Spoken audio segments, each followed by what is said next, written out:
Welcome to the Red Letter, the Tara Palmeri Show. I am live from Perugia, Italy, where I'm speaking at a journalism festival, the International Journalism Festival. And I've got Nomiki Konst on with us. And where are you right now? Because you're also in a hotel room, right? I What about am. rooms? I'm a few time zones away. I'm in Barcelona, where I'm speaking at an international socialist convention, which is like you've worked in Europe. So international socialists is not DSA. It's like center left and some. It doesn't quite translate in the US. It's like, Pedro Sanchez and Lula and Right. Bernie. Yeah. Doesn't make any sense for us. Yeah, they do use the word socialist very freely in Europe. I know that from having covered the European Union. What we're going to talk about today, though, is about Eric Swalwell and all of the fallout surrounding the very, very serious allegations against the former congressman from California who was running to be the governor of California. And he was the front runner until a bunch of really brave women came forward and told their stories. And I've said this before, on our team, we were trying to stand up this story and get women on the record with their stories. And, I've got to give it to, again, citizen journalists getting the story out there. Independent journalism got it out there first. And I'm totally impressed with them and everything they do. I always got kind of like the ick from him, but not kind of, like really the ick from him. But it wasn't enough, in my, like, it wasn't, I couldn't really report on the ick I got from him. But, once we heard about real allegations, I took them seriously and we started working on it a few weeks ago. But we just didn't get to that place where we had a person who was personally affected on the record. But there is certainly fallout, and I'm hearing it from inside Washington, what's going on all across the country. I mean, Eric Swalwell raised a lot of money for this campaign, huge sums of money from from top people like at talent agencies, Sean Penn, tons of celebrities. He's California. Like when you become the governor of California, you're becoming governor of one of the largest economies in the US and in the world. I think it's actually the third largest economy in the world, third or fourth. And, this is a platform that, look at Reagan. He used it as a way to get into the White House. And to me, it seemed like a huge leap from congressman to governor. And I've always thought he was an intellectual lightweight. But these allegations of one woman said she was raped and strangled by him in a hotel room. And, the West Hollywood hotel that she said she was at, a West Hollywood hotel. The date tracks with a campaign finance expenditure from the same day. Really serious stories, often the same, a man abusing his power. And listen, I have been talking to people who both raise money for Swalwell and donors, and they're fed up. They're angry. They want their money back. If he knew all along that there were a series of women, including one who signed a non-disparagement, according to Politico, and I'll tell you the exact year when this happened. Former Swalwell staffer agreed not to disparage him in discrimination settlement. Um, it was not related to sexual harassment, but it was still a non-disparagement agreement.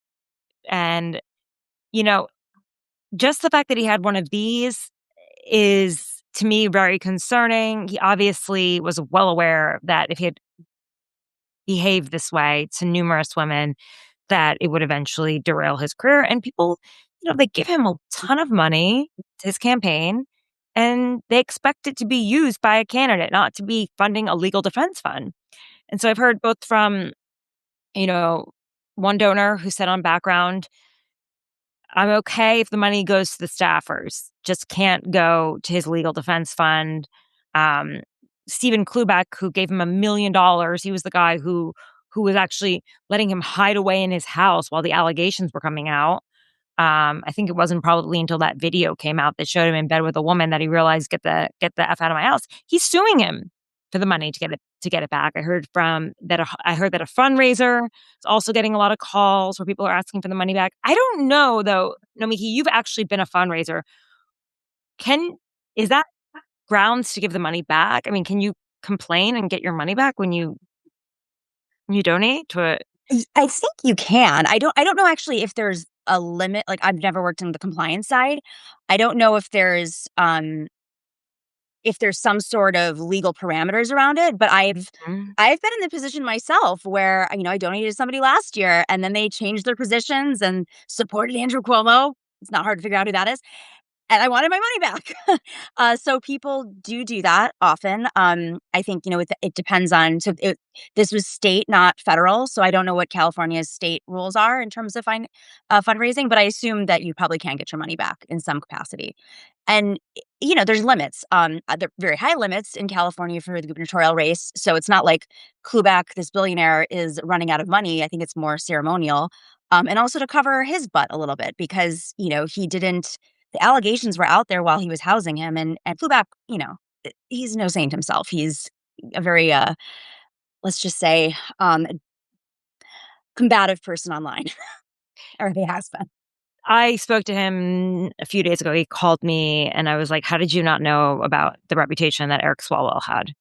And I actually felt that way in terms of like, I felt like a lot of people should have known. It was kind of one of the worst kept secrets on the Hill that he pursued younger people or staffers, or at least was like inappropriate in like a flirty way. But the rape allegations I did not know about. And yeah, it's really serious. Oh, wait, we're frozen. Two of Uh, us in two different countries. Did you know? So in 2018, I was at a DNC meeting in Chicago. And I was on this commission called the Unity Reform Commission. And we'd spent a couple of years going around the country trying to pass these reforms after 2016. And the final vote was at the DNC meeting in Chicago with all the DNC members. And we won the vote. And afterwards, everybody was in the hotel lounge celebrating, having prosecco or whatever. Um, it was the commissioners and it was DNC members and it was elected officials. So I'm sitting at the table with some commissioners and other people, and Eric Swalwell comes over. I didn't know who he was. He was a recently elected congressman. I think he was on his first or second term. And he sat down with us and he bought me a Prosecco, which I just thought was to celebrate. And then he started to like zoom in on me and lean in. And then he got up and he went to the bar again to get another drink. And somebody at the table said to me, he's really aggressively flirting with you. We were all talking as a group. And then suddenly he's just like all on me and like, touchy feely, like touching my hands. And they're like, he's married. And I was like, well, I'm not interested in him. But then I was thinking as I was sitting there in that moment in 2018, as he was touchy feely and it was very clear to everybody that he was flirting with me and that he was married, I was just thinking, I don't want to be seen talking to somebody who's married. So I got really uncomfortable because I didn't want my reputation to be affected by that, even if I was not, flirting back. So I got up and I left. Flash forward 6 years later, he shows up in my DMs again on X, and it was about something completely unrelated, and I was like an opening for a conversation, and I literally don't think he knew who I was from the first time. So what my takeaway from that experience, nothing happened between us, was that he was doing it out in the open in a DNC meeting with like Donna Brazile in the room and like senators and congress members and DNC members and mm, press. And I'm like, you are so reckless that you are just out here in the open acting like this. So it was an open secret that he at least cheated on his wife. Like for me, I didn't know anything beyond that. And it wasn't anything, super alarming because there's plenty of people, unfortunately, who act like that. But what really gets under my skin is how this man thought he could get away with it in 2026. This isn't like JFK where you can like hide all of his, his behaviors. This is an era where we're in a post Me Too era.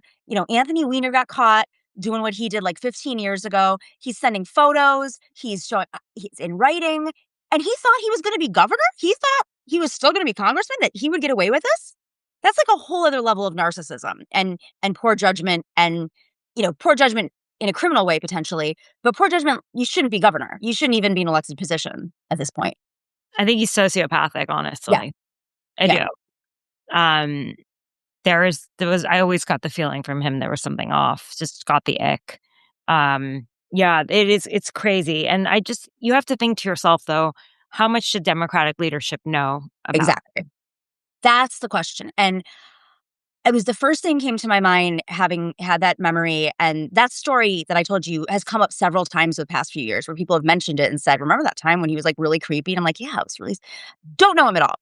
But what kills me is we're acting like this is House of Cards. We all know that in Washington, leadership on both sides, they barter on secrets. And I wish we could have a more open conversation about this because, the amount of energy Democrats put into mainstream, the establishment, let's just say, puts into defeating, progressives, going after Hassan Pike or whatever, which are completely inconsequential except for their bottom line. They put all that energy into that, but they have this protection racket for some like criminals in our party, people that I have no doubt there's more people like this. I have no, we've been hearing rumors, people have been online sharing rumors about like folks bringing staffers into their offices late at night. I mean, there's cameras, there's security, Right. there's an infrastructure in place where you can go to HR, you can go to leadership and tell them about these things. So I want to know about the investigations. And if there is an investigation, I think that they need to change the rules to make it public. Because if you're getting investigated for financial fraud or anything else that happens in Congress, it should be public if you have sexual harassment or worse. Yeah, you should. And if you've ever signed a non-disparagement with someone, I think as a civic, as a civil servant, you should have to disclose that to people because that can come back to I haunt you. think they all do, by the way. I think I've never seen a mainstream campaign not have an NDA. And, that's for I'm not saying I'm not defending it, but I think that the mindset is your opponents can weaponize things against you if they, politics is dirty, like you Yeah. decide to flip a staffer. This was a workplace discrimination dispute, not related to Right. sexual harassment, but they feared retaliation. Um, no, I think you're right. I think you're right about that. But I think there's something about the culture in Washington, which I don't think a lot of people understand. And I was sort of talking about this with someone, a donor who I was speaking with earlier, about how in Washington, a lot of these guys they come into DC and they weren't the school jock and they weren't the most popular person. Maybe they were had a student government or they were kind of the nerds, right? Suddenly they have a whole staff of young people who are all wide eyed and came to Washington to change the world, right? And they look up to them. They trust them. They believe in them.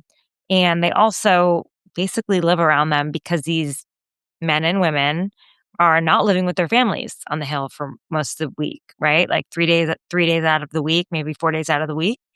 And they live in apartments. They live together sometimes, like Mhm. dormers. They live like they're in dorms. Yep. And they spend their nights not with their families. They spend them with lobbyists. Yeah. They spend their nights fundraising. They spend their nights with staffers, Mm. reporters.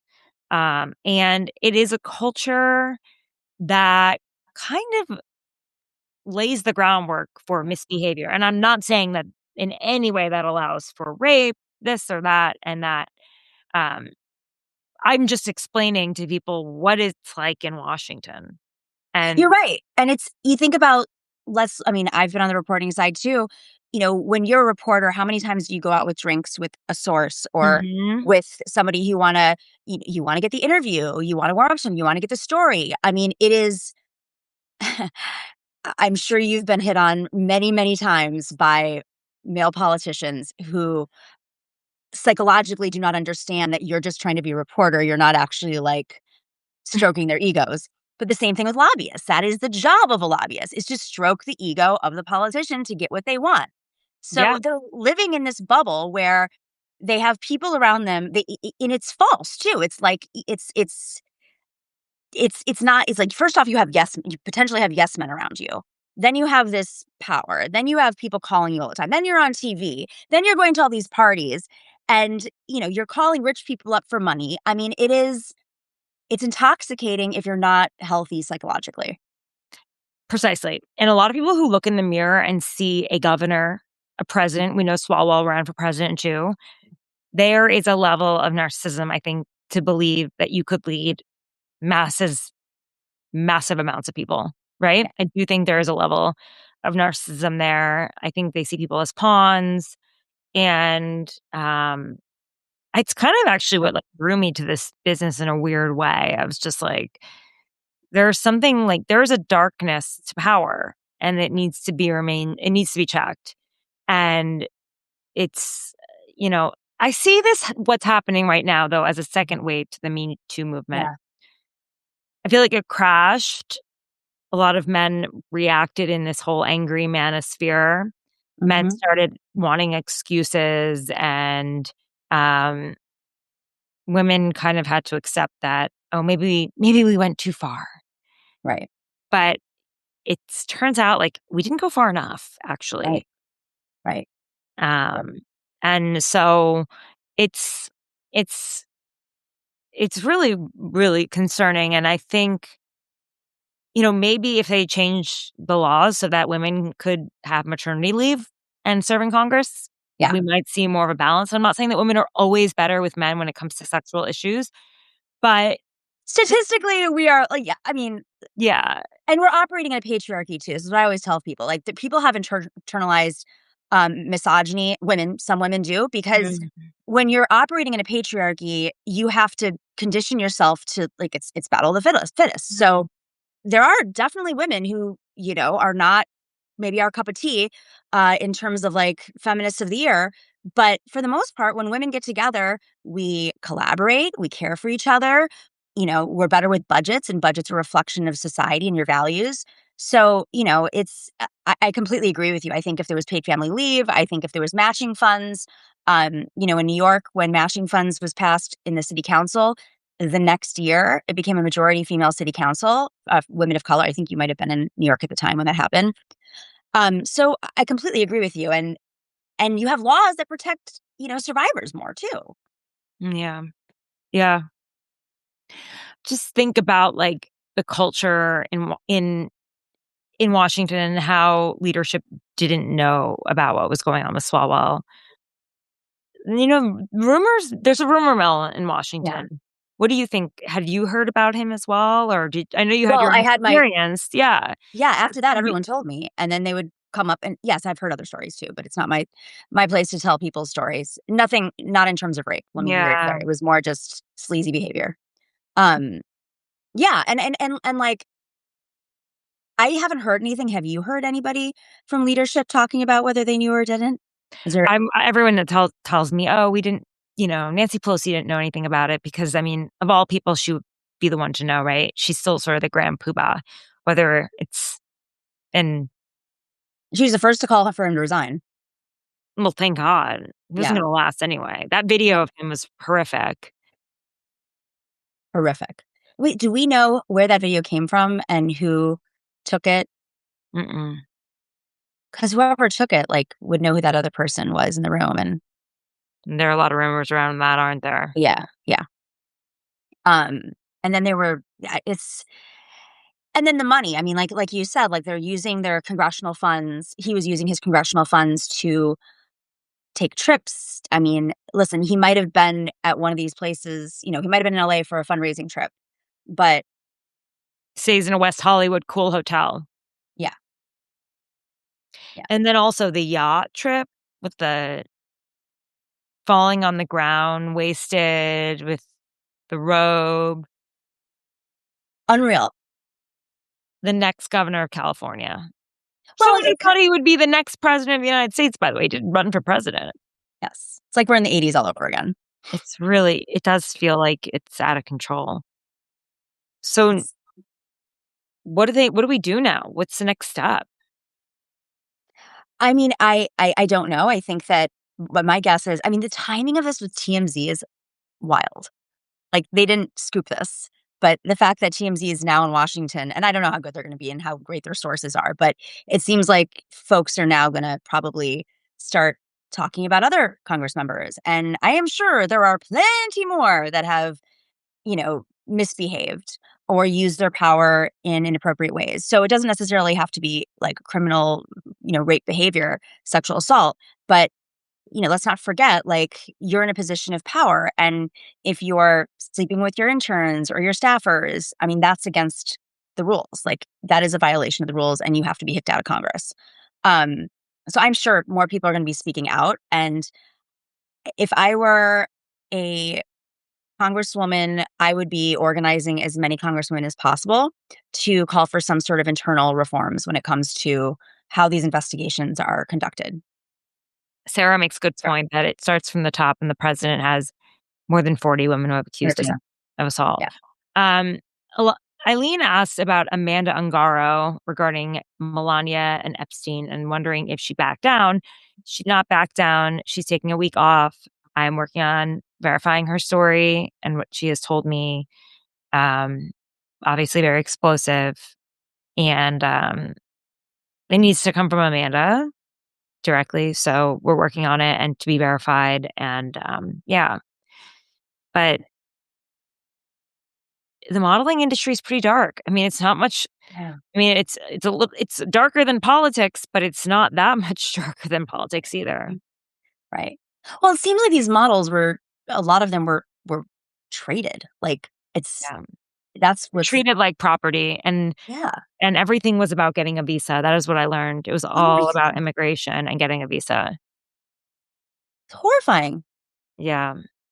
I mean, Th that's a lot right there, like, having I mean, you don't obviously folks should in terms of immigration and work, yes, you should be able to get a visa, but having some oversight around these agencies. I have a really good friend who was a supermodel, and her mother was overprotective, and I went to her birthday party a few weeks ago, and her agent was sitting next to me, and she's like telling me how he protected her throughout, the 90s. She was like one of those 90s models, and that they were just explaining like how there were 2 types of models, like, there were the ones who had their moms, like the Brooke Shields kind of situation where they're completely Right. protected, and there were the agents that worked that way, and they brought in those types of people, and then there was just the rest, and so it was incredibly illuminating, the way that he was describing it with her.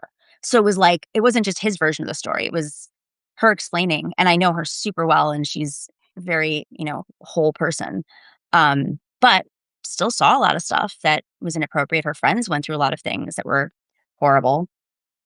Yeah, it's horribly exploitative, and, parents have to be there, especially when you have teenagers, right? And you're dealing with adults who work in a very exploitative industry, right? I think where there's the blending of trafficking and modeling is when the girls are living in America alone. Right. They don't have visas. They are completely at the whims of certain men who promise them visas or their modeling agencies. They don't have much money.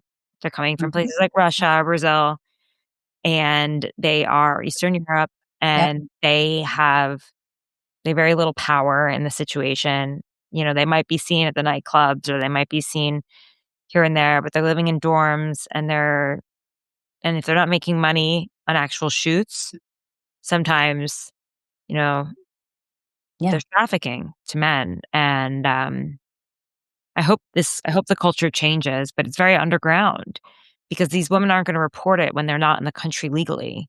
Right.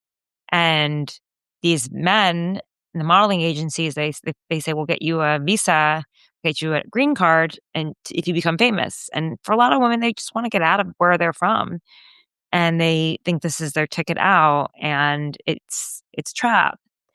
And, I've been watching some of these old videos and from, like, Fashion TV, which is Paolo's, Yeah. um, company, and it's just all tacky, and the girls look so young, and they're objectified, like, it just the camera's panning from their legs up, and there's really very little dignity in it at all.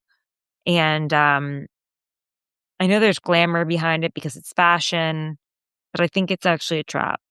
Totally. I And think you it's think a trap. every single aspect of it. So, okay, so you have the women who come from Eastern Europe, Brazil, whatever, to come for their for their families, probably to provide for their families at 13 years old, 14 years old, because that's when they bring them over. So Mm, not only are they losing their education, are they underdeveloped? On top of it all, let's not forget that in the culture itself, there's eating disorders. There's a culture of like making sure that, especially during that era, that you stay underweight.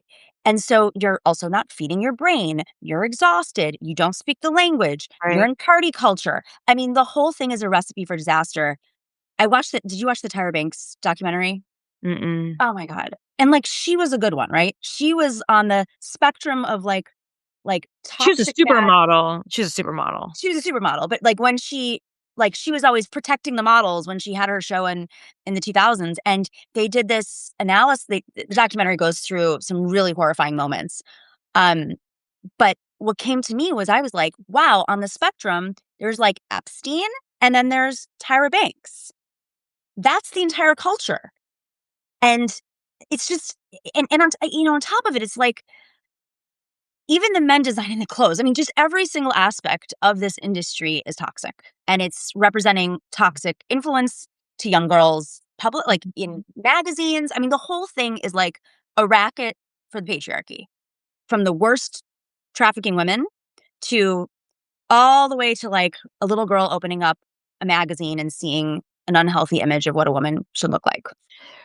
Yeah. This was all happening, when Victoria's Secret was at its heyday when Les Wexner was running it. Unbelievable.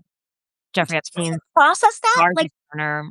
Yeah, largest patron. Yeah. No, it's client. It all goes together. And but MC squared, Einstein. And what was he getting the girls? Einstein visas. wait, what? I don't know this.